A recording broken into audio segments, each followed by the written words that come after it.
requirements, the continued impact of COVID-19 on customers' purchasing decisions, and the length of our sales cycle, particularly for customers in certain industries.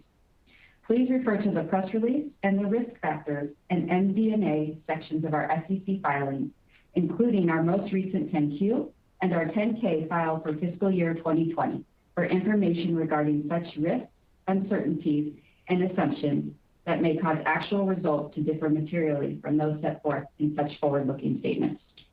We'd also like to point out that the company presents non-GAAP measures in addition to and not as a substitute for financial measures calculated in accordance with GAAP.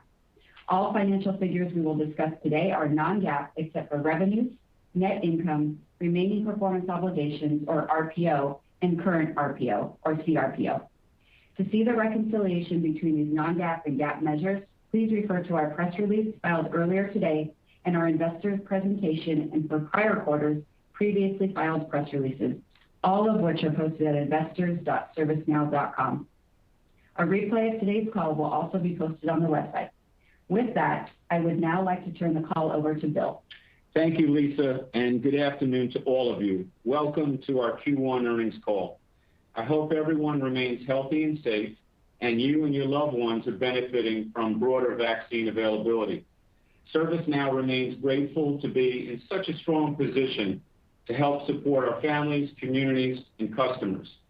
We started 2021 with another outstanding quarter, delivering a perfect balance of growth and profitability. Our team is executing, maintaining a swift pace towards our path to $10 billion in revenue and beyond. In Q1, we grew subscription revenue 30% year over year, exceeding the high end of our guidance. We delivered strong profitability with operating margin over 27%. And we increased free cash flow margin 7 points year over year to 46%. Our significant Q1 beat across the board represents the passion our culture has for innovating and our relentless focus on the customer. We are ideally positioned to deliver what our customers need. In the past year, the transformation of work has accelerated the adoption of digital products, services, and experiences. As a result, digital investments are at an all-time high and will total more than $7.8 trillion by 2024, according to IDC. ServiceNow is the strategic authority for digital transformation across the enterprise. We have expanded the boundaries from IT to employee, customer, and now creator workflows for citizen developers. The digital economy is firing on all cylinders, and so are we. Our culture was born for this moment. Our team of 14,000 colleagues are exponential thinkers. This is how we continuously bring innovation to everything we do. In just the past 18 months, we have more than doubled the features and functionality of our platform for our customers.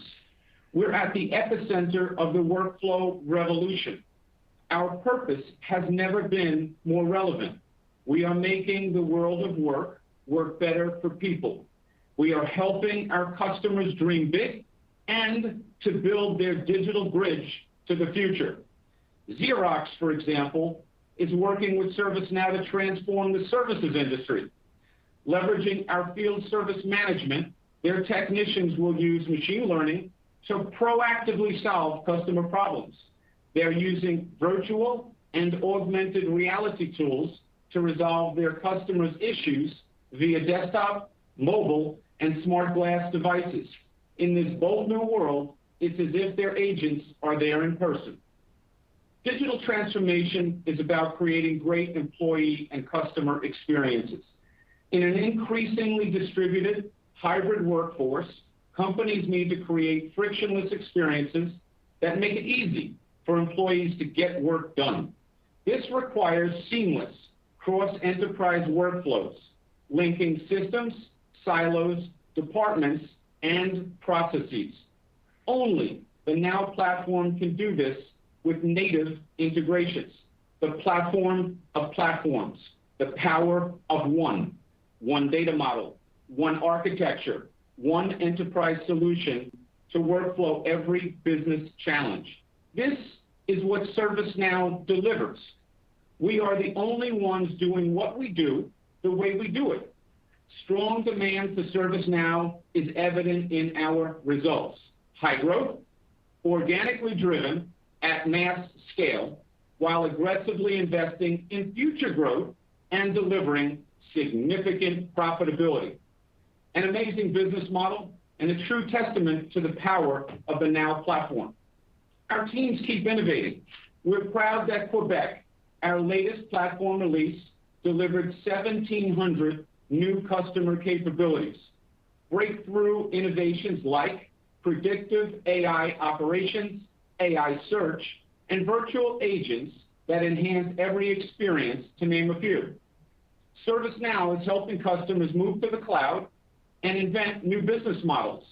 The past year has demonstrated that giving people the right productivity tools is critical to success, especially in distributed work environments. It's why organizations like Adobe, Deutsche Telekom, Logitech, City of Los Angeles, and Discover are using the Now Platform. Discover, in fact, is fully utilizing the Now Platform's ease of upgrade, participating in the early adopter program for our Quebec release. Now, Discover is able to focus on timely availability and adoption of new functionality. The Now Platform is the gold standard for time to value. By the end of 2021, Forrester Research predicts that 75% of development shops will use low-code platforms.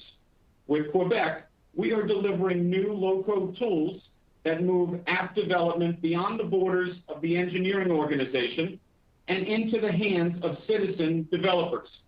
Employees without software expertise who need to quickly create workflow applications. We're seeing strong response. The National Cancer Institute at the U.S. Department of Health and Human Services is a great example. NCI has established a digital service center around ServiceNow's low-code app engine platform. In just 10 days, NCI leveraged ServiceNow to build a new application for an online portal to collect and track specimens from COVID-19 patients. ServiceNow's low-code app is helping NCI staff support the global research community in understanding how genetic factors contribute to the severity of COVID-19 cases. We also introduced process and workforce optimization capabilities in our new enterprise SKUs. This brings even more intelligence to our customers, allowing them to be more agile. We're putting new AI capabilities in the hands of our customers so they can enhance productivity while spending more time on human creativity. With our recent acquisition of IntelliBot, ServiceNow will have an unmatched intelligent workflow automation solution with RPA, AI, machine learning, and process mining native to the Now Platform.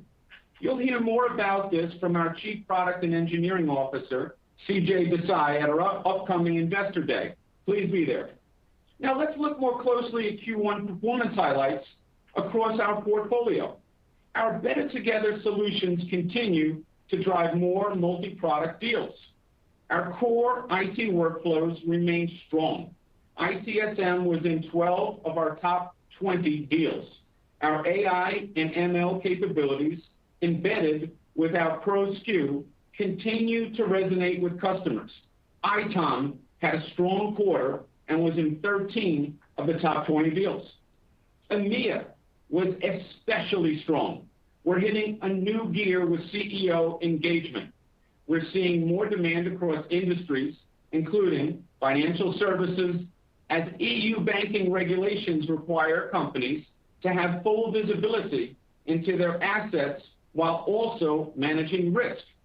HSBC, for example, chose ServiceNow in a multi-year partnership as their workflow partner of choice to help them digitize at scale.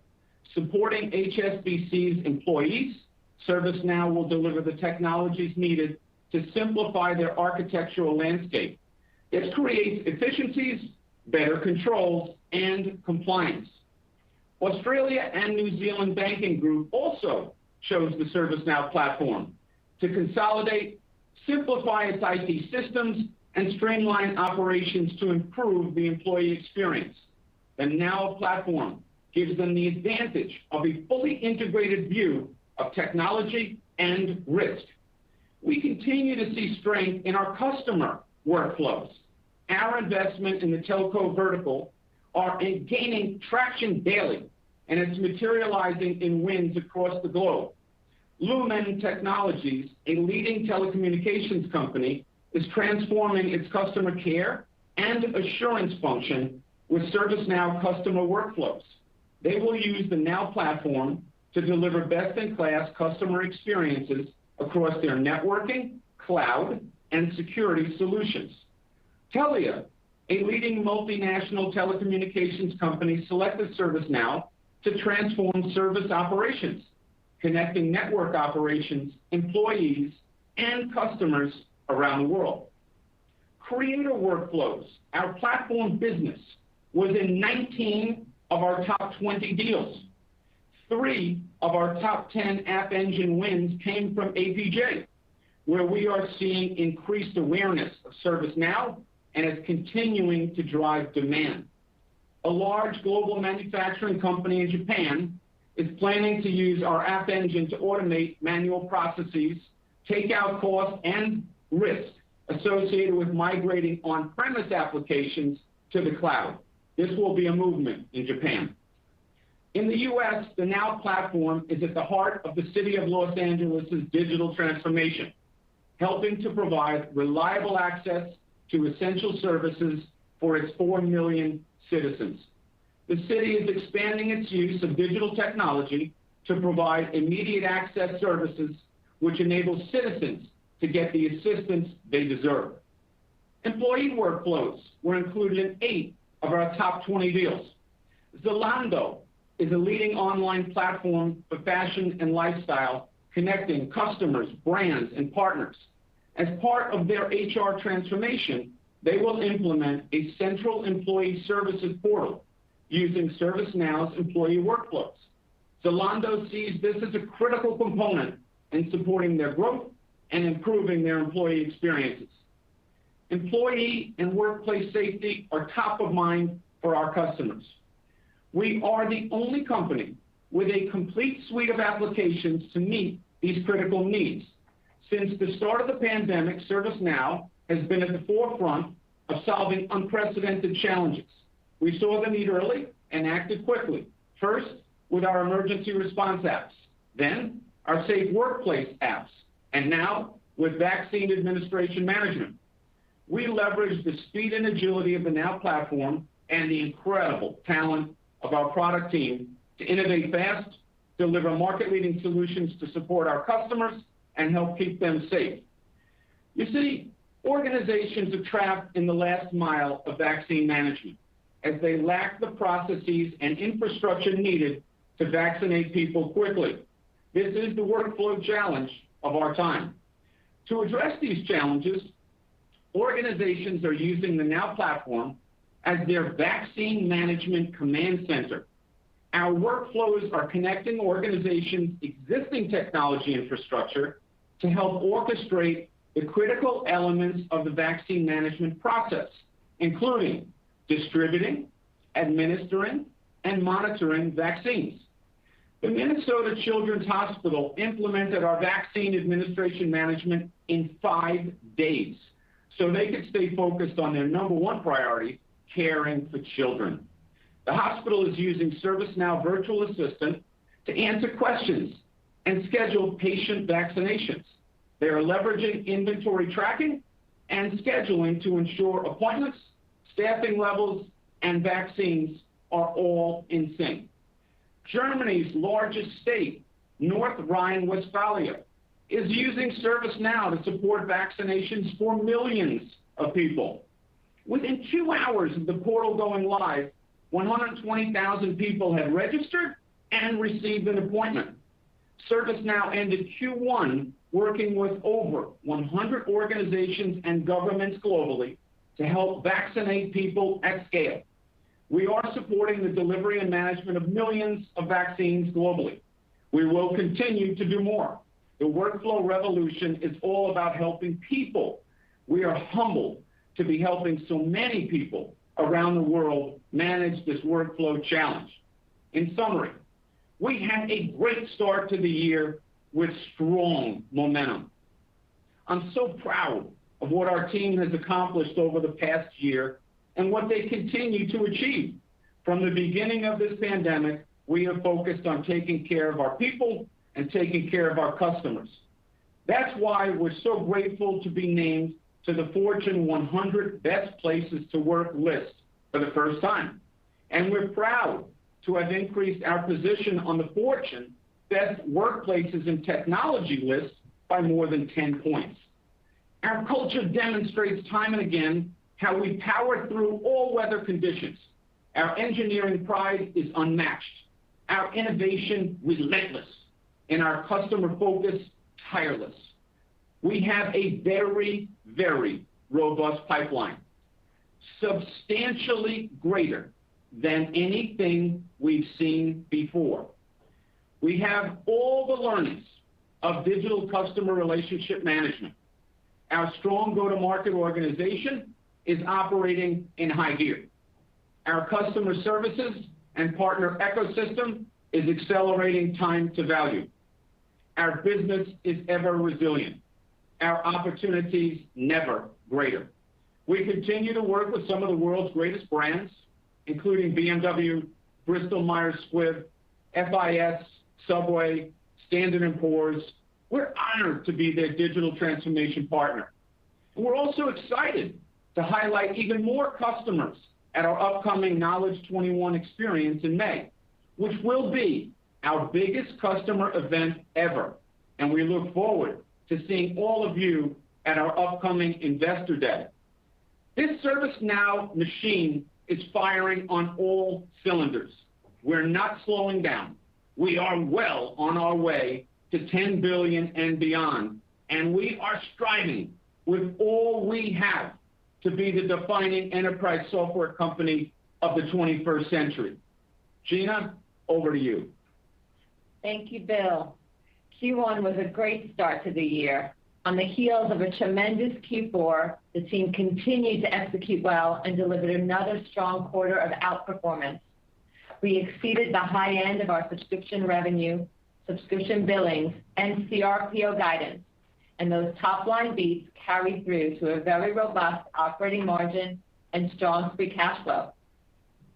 Q1 subscription revenues were $1.293 billion, representing 30% year-over-year growth, inclusive of a 4-point tailwind from FX.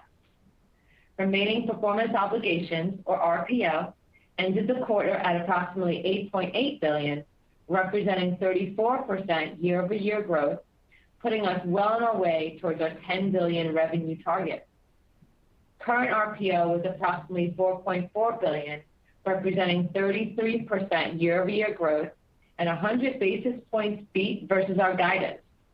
Notably, we delivered that beat with 100 basis points less of an FX tailwind.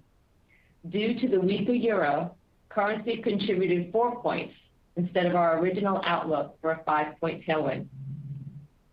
Q1 subscription billings were $1.365 billion, representing 29% year-over-year growth and a $50 million beat versus the high end of our guidance.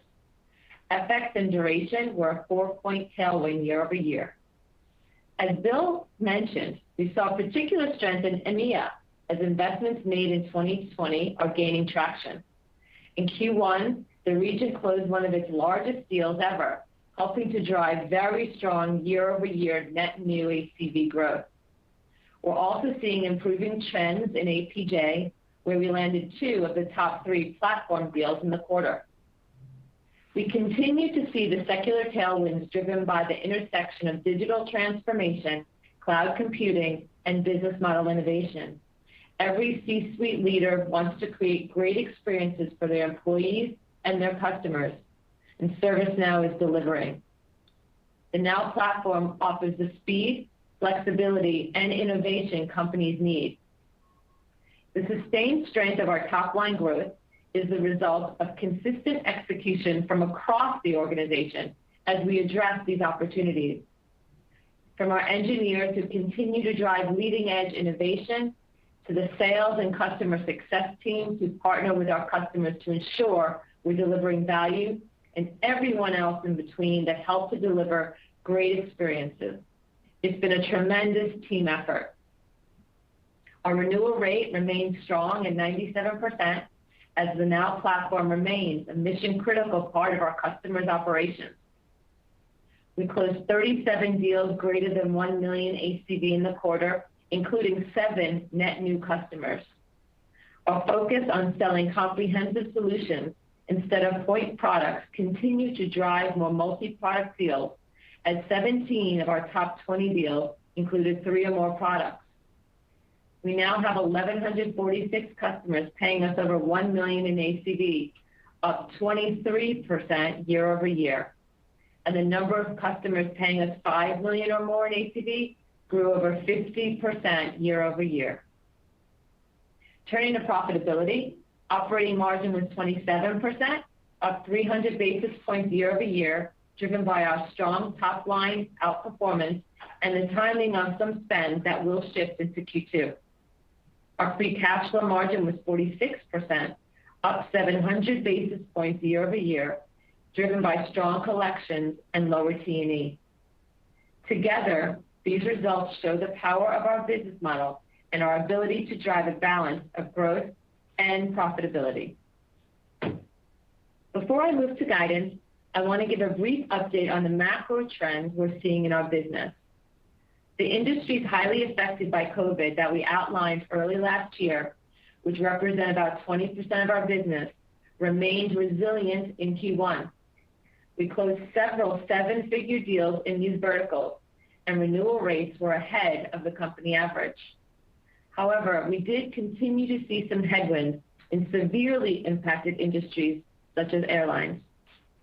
Regardless of the industry, in an increasingly distributed and hybrid workforce, companies need to create consistent and frictionless experiences that make it easy for employees to get work done. Digital investments are at an all-time high and are expected to continue growing as companies must reinvent themselves for the new economy. ServiceNow is the strategic authority in digital transformation, and we're committed to helping our customers succeed in that journey. These strong secular tailwinds, paired with the strength and agility of the Now Platform, positions us well for 2021 and beyond. Pipeline generation has remained robust globally, even ahead of our Knowledge 2021 event, which is a big driver, particularly for the Americas. It is helping to drive the net new ACV acceleration in our business this year.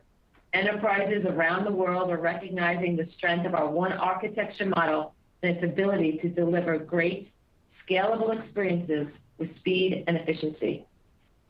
Now let's turn to guidance. For Q2, we expect subscription revenues between $1.29 billion and $1.295 billion, representing 27 to 28% year-over-year growth, including a 300 basis points FX tailwind. We expect CRPO growth of 30% year-over-year, including a 250 basis point FX tailwind. We expect subscription billings between $1.25 billion and $1.255 billion, representing 23% year-over-year growth. Growth includes a net tailwind from FX and duration of 300 basis points. We expect an operating margin of 21.5%, which includes $15 million of sales and marketing spend that shifted out of Q1 and into Q2, and 202 million diluted weighted outstanding shares for the quarter. For the full year 2021, we're raising our top-line growth guidance on a constant currency basis. We are increasing the midpoint of our previous subscription revenue expectations by $32 million based on the strong trends we saw in Q1. However, a weaker euro resulted in a $59 million headwind to our growth. Taken together, we expect subscription revenues between $5.455 billion and $5.47 billion, representing 27 to 28% year-over-year growth. This includes a 200 basis points FX tailwind. Similarly, we're increasing the midpoint of our previous subscription billings expectation by $50 million on a constant currency basis. However, the weaker euro resulted in a $68 million headwind to our growth. Taken together, we expect subscription billings between $6.19 billion and $6.205 billion, representing 24 to 25% year-over-year growth. This includes a net tailwind from FX and duration of 150 basis points. In terms of quarterly seasonality, we're continuing to see a shift of Q2 and Q3 subscription billings into Q4. We now expect about 21% of our total subscription billings to be in Q3 and 37% to be in Q4. We continue to expect subscription gross margins of 85% and an operating margin of 23.5%. Finally, we expect free cash flow margin of 30% and 202 million diluted weighted outstanding shares for the year. You'll hear more about our strategy and long-term opportunity at our upcoming Investor Day on May 10th, which will be webcast on our Investor Relations website. In addition to making work better for people, we're also committed to making the world work better as well. This week, we unveiled our first ever Global Impact Report. At our Investor Day, I'm excited to be able to share ServiceNow's Global Impact Strategy with you. In conclusion, ServiceNow is leading this once-in-a-generation opportunity to make work better for people. We are focused, disciplined, and committed to helping our customers succeed. We have the platform businesses need, and we're the workflow standard for enterprise transformation. Customers are using the Now Platform to create new workflows for new value chains, to improve experiences across siloed systems and functions, to reduce friction in people's daily lives. And it's showing in our financial results. I'm very excited about the future in front of us.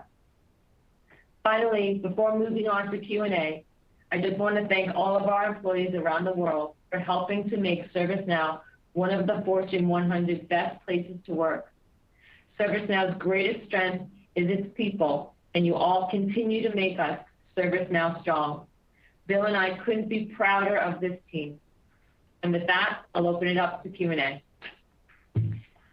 Ladies and gentlemen, just as a reminder, if you'd like to ask a question, please press star and then the number 1 on your telephone keypad. Your first question comes from the line of Keith Weiss with Morgan Stanley. Thank you guys for taking the question, and nice to see the really strong start to the year. I think this is a question for Bill. I think one of the most notable kind of KPIs that we saw is that pickup in the platform business going to 20% of the new ACV, up from 15% just last quarter. That seems to be a pretty big pickup. Can you talk to us, give us a little bit of color in terms of what's enabling those bigger, more strategic platform sales? Was there any processes you put into place with the sales force, or is it the new partnerships, or give us some kind of idea of kind of how that picked up so much in the results this quarter? Yeah, absolutely. I'd be happy to, Keith. Thank you for the question. I think the answer is we've done all of those things. With Quebec, we're delivering new low-code tools that move app development beyond the borders of just the engineering organization and really into the hands of the citizen developers. So as you know, with digital transformation, there's a whole move to modernize apps, and this is really tying engineering and business together. And we're seeing a greater market awareness for ServiceNow's digital transformation enablement to automate manual processes within organizations. And we have a focus in this company on being the platform of all platforms, which means we don't need anyone to lose for us to win. So lots of folks integrate into the Now Platform, and our low-code, no-code app development to create new workflows that deliver great experiences is really taking off. And, I gave a couple of examples in our prepared remarks. One such example is National Cancer Institute. If you think about what they're doing at NCI, they established a digital service center of excellence, and they've done that around ServiceNow's low-code app engine platform. And when you think about time to value, in just 10 days, they were up and running with an online portal to collect and track specimens for COVID-19 patients.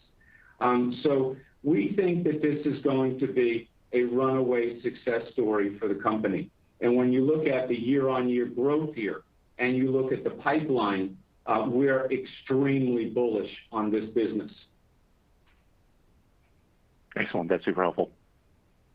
Thank you, Keith. Our next question comes from the line of Karl Keirstead with UBS. If I could just ask you about the seasonality and subscription billings this year, maybe sort of a two-parter. In terms of 2Q, it looks like your constant currency billings guide of 20%. That's about a 5-point step down from what you did in Q1, yet the 2Q compare, I think, is reasonably easy given that was a tough quarter for everybody in software in the year-ago period. And then in terms of the full-year billings guide, it looks like the constant currency guide is about 23% at the midpoint. Just to clarify, was it about 22% before, so you've in fact upped it by a percentage point or so, just to clarify? Thank you so much. Sure. So I'll take the first question on the Q2 billings and the deceleration from Q1. So first off, you can see in our IR deck that in Q1 we had $11 million in multi-year billings that we don't expect to occur in Q2. So that's part of the deceleration. As well, we talk about timing, and we've talked about this in the past of why billings is not the best metric, right? Because if customers are co-terming during a contract period, they often renew early, which changes the timing of renewals and really impacts billings. And so one of the reasons why billings is not the greatest of metrics and why we are pointing to and are giving guidance now for CRPO of 30% in Q2. What I would say is that we are in fact seeing a re-acceleration of net new ACV in Q2, given the Q2 comp from last year. It's just that there is a lot of noise in billings. And so I just continue to really stress that we should be looking more at CRPO. And then for the full year, it's about 28% normalized, because remember last year we had the pull forward of $80 million of billings out of Q1 of 2021 and into Q4. And so the full year guide, we have increased it by almost the full Q1 beat that you're seeing. Got it. Okay, very helpful. Thank you, Gina. You're very welcome. Your next question comes from the line of Alex Zukin with Wolfe Research. Hey guys, thanks for taking the question. So maybe first on just the pipeline, the visibility, to Bill, I'd love to just get a sense for how you're thinking about, kind of the large strategic deals. I think there's a fear that last year, was a time to really go and sell into the base, and that there's not a lot of incremental monetization opportunity available in some of the large customers. But it does seem we're at least picking up in our checks that couldn't be further from the truth, and that there's a lot more strategic opportunity available. So maybe just first, I'd love to hear kind of your take on that, Bill, and then I've got a quick follow-up for Gina.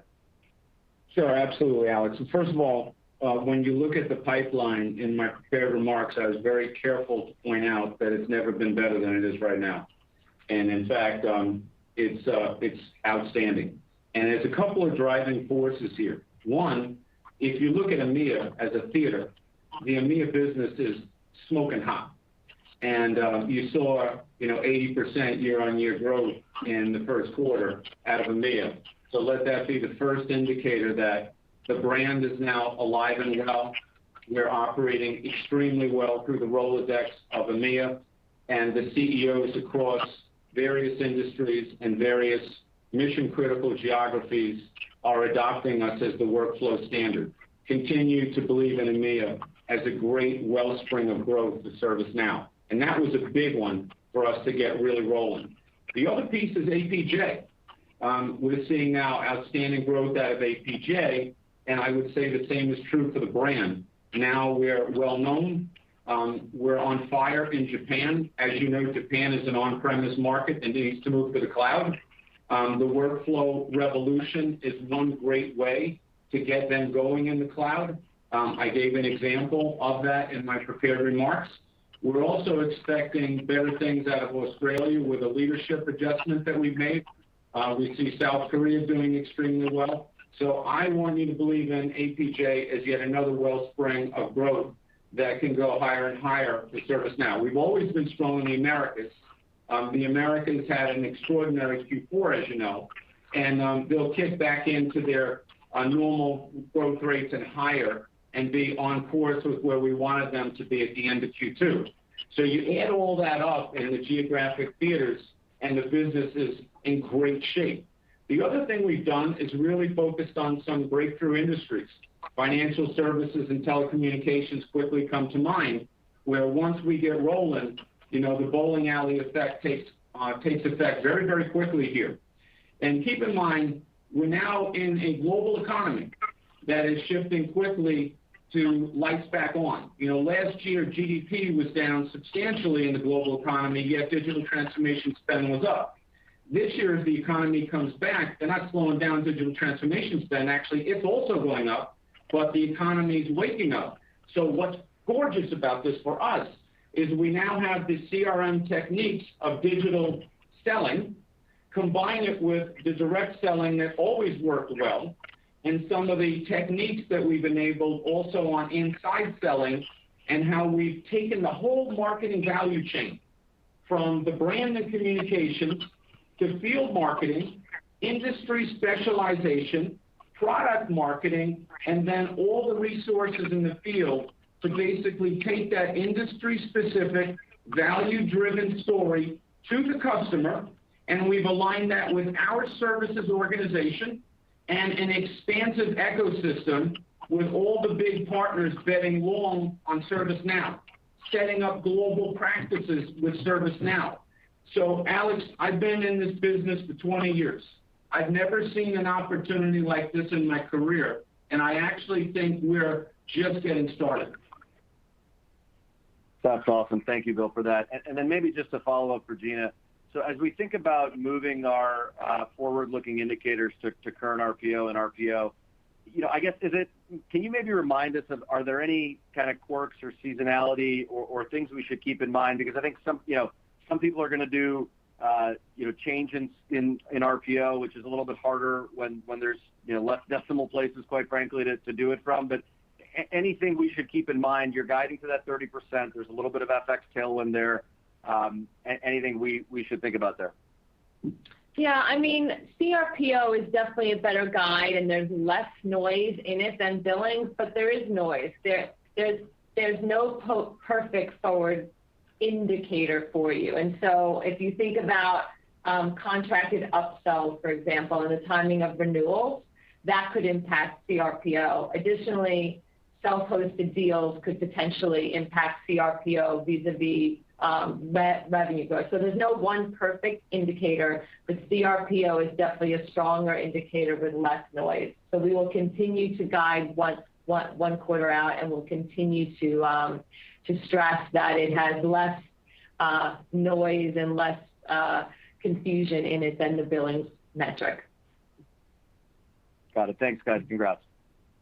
Thank you very much. Your next question comes from the line of Samad Samana. Hi, good evening. Thanks for taking my questions. It's good to see the strong start to the year as well. Maybe on the federal side, just with the change in administration, I'm curious if there's been any change in either the demand environment there, or if there's been a change in maybe the linearity of how we should think about federal, and for that matter, state and local government deals this year as well. And then I have one follow-up. Yeah, thanks, Samad. It's actually very obvious that with a change in administration, everybody has to get their offices and get settled in place, and budgets have to be allocated and so on. So we see the lights turning on the business model at the federal level very strongly in Q2, and we expected that all along. So it makes up about 10% of our business now. So it's a big part of our business, and the pipeline is absolutely swelling. And it's swelling because of the change in administration. But the administration, as you know, is very focused on digital transformation because it's really the only way to run a much more refined, low-cost, high-delivery process for the constituents that put you in office. So everybody's highly aware of that. And we do fantastic, as you know, in federal. And in fact, Homeland Security, many other departments have chosen us for vaccine management, just as one thing, to give you. And state and local, we're doing really good. And, again, a groundswell of opportunity there. And I do believe as we go through Q2 and into Q3 and Q4, the deals will just get larger and the business will come in stronger as we go. We're doing great in federal, state, and local. Very helpful. And then maybe, Gina, just as a follow-up for you, on the comment around the net new ACV accelerating, could you maybe help us understand, bifurcate that from new ACV from new customers to ServiceNow versus new ACV from existing customers, and how if either both of those are accelerating, or just maybe how the trend line there looks?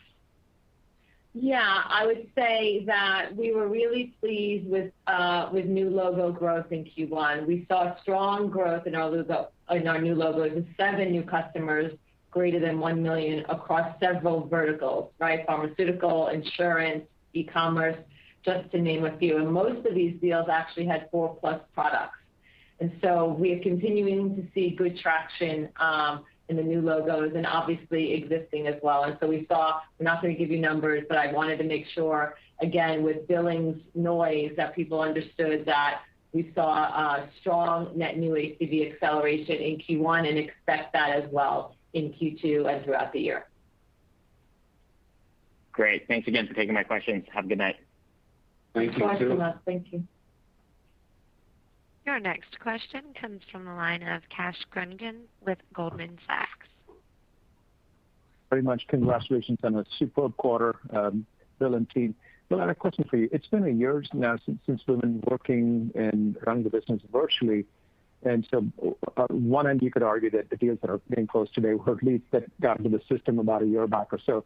Now, as we remain virtual, how do you think about lead generation and running the business for calendar 21 and beyond? And also, given that you've had tremendous success selling virtually and scaling the business virtually, does opening up the economy really have any benefits for ServiceNow, incrementally speaking? Thank you so much. And for you, Gina, I'll save the follow-up. Sure. Well, Cash, thank you very much for the question, because it's a very important one. Somehow, some way, I actually think some people have this illusion that ServiceNow was advantaged because of COVID.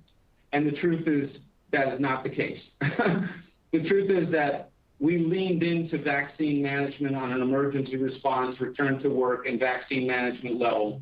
It was great for our brand. It was the right thing for our purpose, and it was wonderful in terms of expanding the inspiration of ServiceNow in the global economy. On a financial level, we, like everyone else, had to figure out a new way of connecting with customers.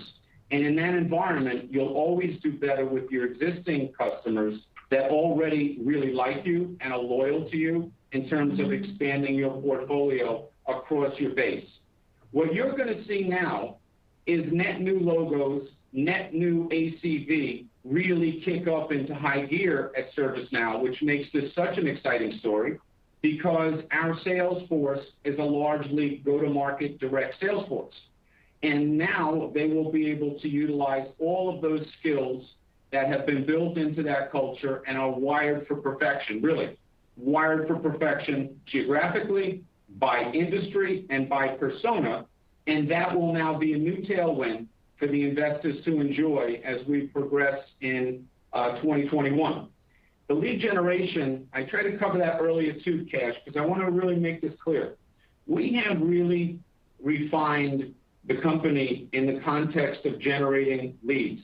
And what I mean by that is we took the brand, we ran a campaign today. If you care to see it, you can look at the Wall Street Journal and you'll see the Wonka campaign, because we're letting the world know that the workflow revolution is on. And even the Willy Wonka chocolate factory can run better on the backbone of the ServiceNow platform. And we're educating a whole new generation around what workflow is really all about. And we've taken the brand, the communications, the field, the product, marketing, and aligned that to the industry, the geo, the persona, the inside sales, the direct sales, and we're managing that funnel with a meticulous level of detail around machine learning and AI that manifests itself ultimately in a CEO dashboard, but we manage the whole company on a CRM level that is really, really world-class. In fact, I've never seen it anywhere at the depth of analytics we're running the business on now. So the leads are not all equal. You have to understand how to manage the pipeline. You have to manage the noise in the pipeline. And as the economy opens up, those processes have been built now for industrial mass scale. So I want to let you know, watch net new ACV, watch net new logos, and watch this machine kick into high gear on the back of Knowledge 21 and an already robust and swelling pipeline. We're really in great shape. Sounds like now we go. Gina, a question for you. If so Bill's take on how the economy opening up will have some implications, ramifications. How much of that have you dialed into guidance, or are you keeping guidance relatively conservative, not taking into account all the upside that Bill, as he talked about opening the economy, and then if it does materialize? Yeah, I think that we feel really good about our guidance from top line to bottom line. I think the growth is strong, pipeline is good. From an operating margin perspective, it's strong. Free cash flow at 30%. I mean, where are you seeing growth that you're seeing top line and free cash flow margins at 30% with the scale that we're at? So we feel really good about the guidance. Feel really good about the growth, and we'll just continue to keep executing according to plan. Brilliant. Thank you so much. And Cash, one thing that's really interesting is, when Gina talks about those numbers, which I totally agree with, let's keep in mind it's organic. Absolutely. Thanks, Cash. Thank you, Cash. Your next question comes from the line of Michael Turits with KeyBanc. Hey, good afternoon, everybody. Thank you so much. I have one for Bill and one for Gina. So Bill, very big picture question, but a lot that you've done to do more in automation with the Intellibyte acquisition, and there's a lot of activity in that sector. I'd like to know where you think ServiceNow fits in to that broader automation scheme with so many different types of players out there over the medium to long term. And Gina, I have one for you. Yeah, excellent question, Michael. Many of our customers are trying to drive automation, and they're trying to drive it across a mix of legacy and, of course, modern applications. And when you think about RPA, it's not a particularly differentiating technology, but it's particularly important for integrating with legacy applications that don't support API-based integrations. So what Intellibyte does, it has a very strong experience in developing RPA solutions and has existing product capabilities and technical talent that'll help us accelerate and enhance our automation efforts. So think about it this way. Our focus is on delivering world-class automation in a platform we call the Now Platform. And what we want to do is accelerate digital transformation. And RPA is a piece of that strategy. So RPA will extend our core ServiceNow workflows, and it'll automate certain repetitive tasks, and it'll integrate with these legacy systems for basically intelligent end-to-end automation. And this is strengthened with our existing technologies such as AI and ML.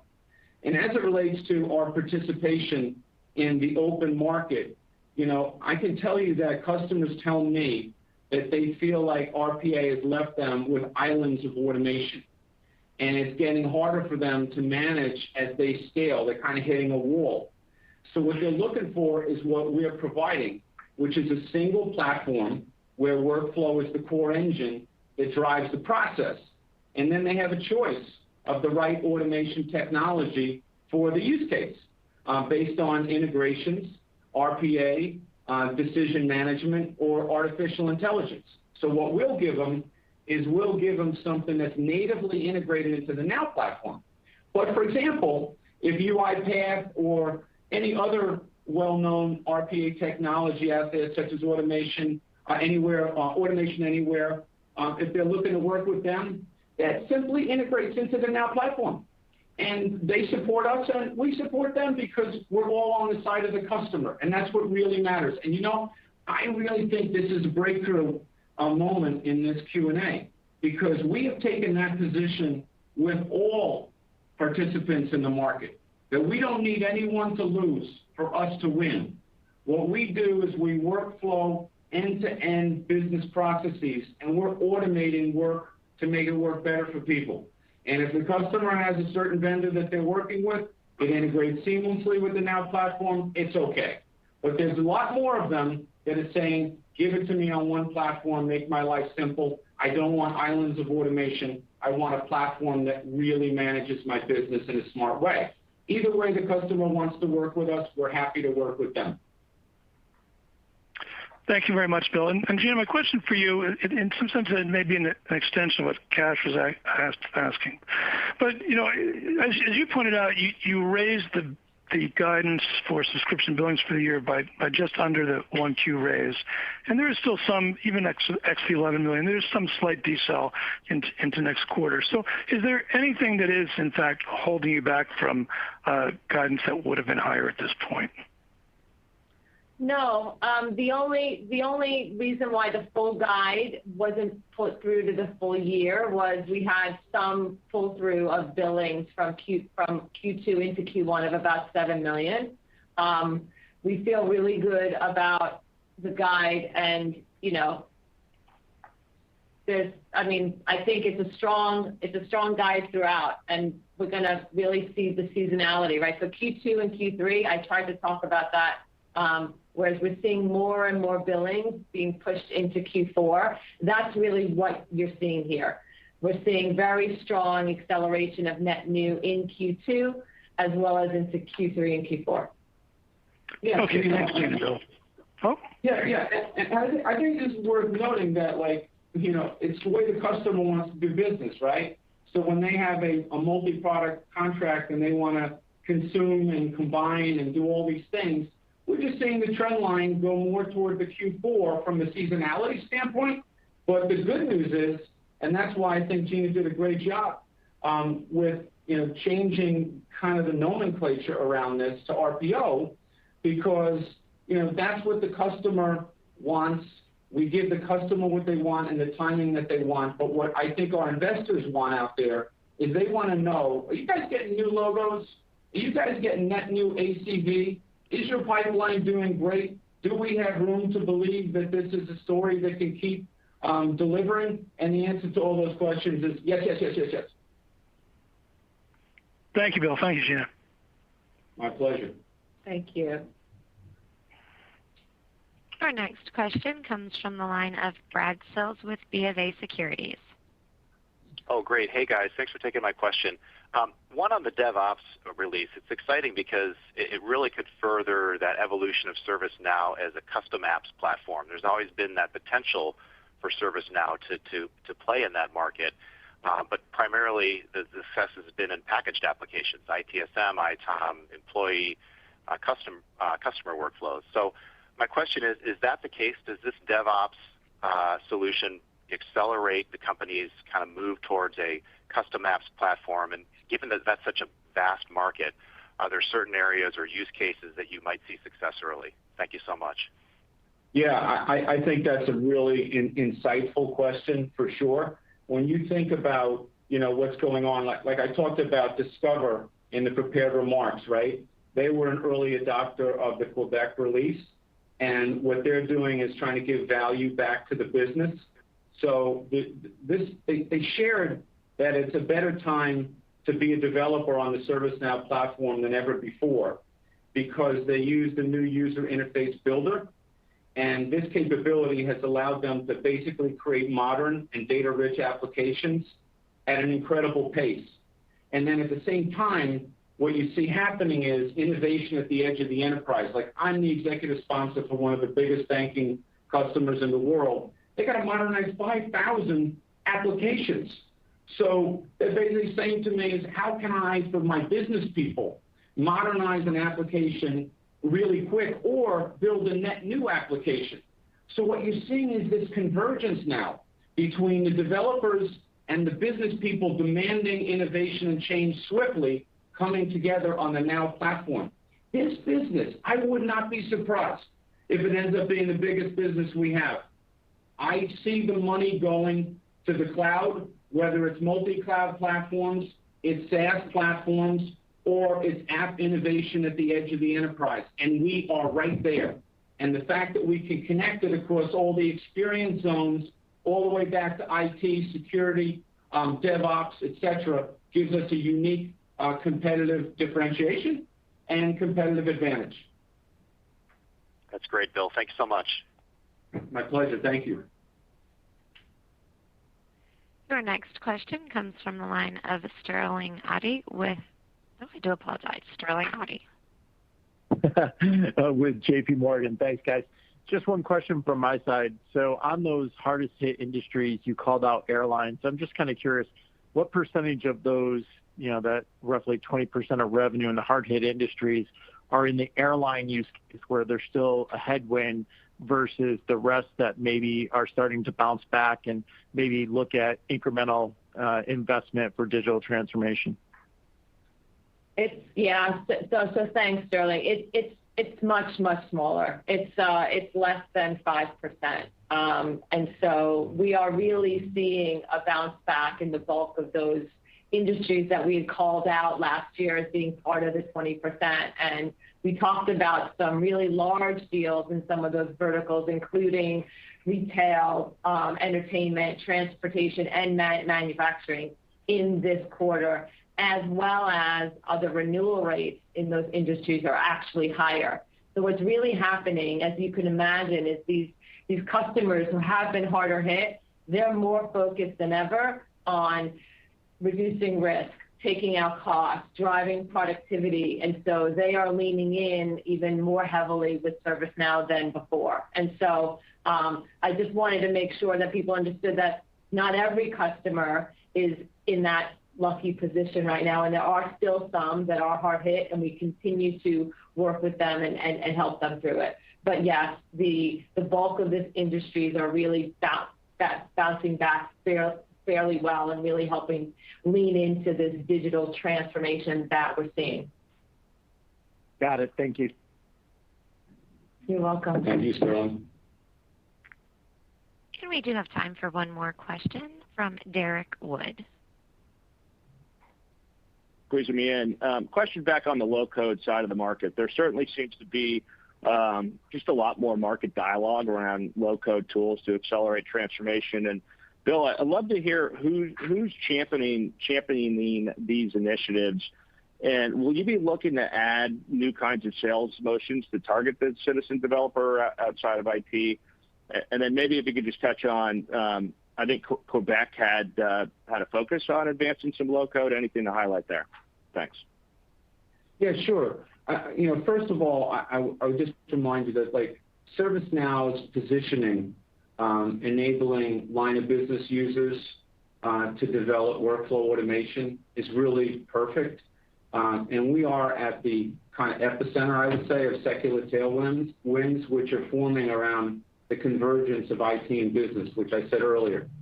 So app modernization, operational transformation, IT in the business, they're all moving as quickly as possible to drive greater efficiency and more agility. This is a product already today where we have a very capable leader in engineering, Josh Kahn, who's been with us now for some time. And when I first came in here, the first thing he said to me is, "Hey, I'm raising my hand. This could be big." And I said, "Well, we're going to get all behind you." So we already have specialist sales force that complements the general line to make sure that we capitalize on this opportunity. And I think the reason that this opportunity is so smoking hot right now is there just aren't enough developers to build the applications that the enterprises need to transform their business. So this huge unmet need in application delivery is really falling right onto the Now platform, and these creative workflows are really driving the foundation of the partnership with our customers, tying together engineering and the business executives. So I would just say to you that we don't need to hire a new sales force to do this. We already got the specialists, we already got the great engineering, and our team really understands App Engine. They really understand the platform. Even the general line AE in the field sees this as a golden opportunity. And we've aligned all the empowerment levels and the compensation schemes and all the focus to be there because we know that's where the money is. Fantastic. Thank you. I'll just add one thing, Derek, to say that the IT organizations are becoming more and more important here because the businesses, while yes, they bought these applications, the IT organization is responsible for ensuring they're safe, secure, right? And so the partnership between the business and IT is becoming stronger and stronger. And ServiceNow is the platform that's strategic to IT, trusted, scalable, and secure. And it's a platform that IT is going to continue to use to build these mission-critical applications for the lines of business. And so really, we're very well positioned given our strategic relevancy in the suite with the CIO. And Derek, keep in mind, right? Gina's absolutely right. The company started in IT, so this is actually a core strength of ours. And then we moved to the employee and the customer, and now it's all about the App Engine and sort of this low-code world that we see converging between business and IT. Our company grew up there. It's now, prime time because business is pulling at engineering and IT to say, I want my new modern application and I want it now. So we're kind of right there. The other thing we probably could have covered in greater detail, but I think you already all know this, is this one architecture, one data model, and one platform is really coming through strong now because most companies out there are either best of breed where they do one thing particularly well, but not many things, or they have many different platforms that aren't so well integrated. In our case, even as we put new innovation on the Now platform, it's all integrated and it all works. So, folks are really excited about that within these enterprises because they got a lot riding on whatever they invest in working, pleasing people, delivering a positive ROI, and really making the decision makers that invest in the platform look good because there's no tech debt with ServiceNow. Great. Can't wait to see the Wonka campaign too. But thanks all. Oh, yeah. Thank you very much. Thank you. Ladies and gentlemen, this does conclude today's conference call. We thank you for your participation. You may now disconnect.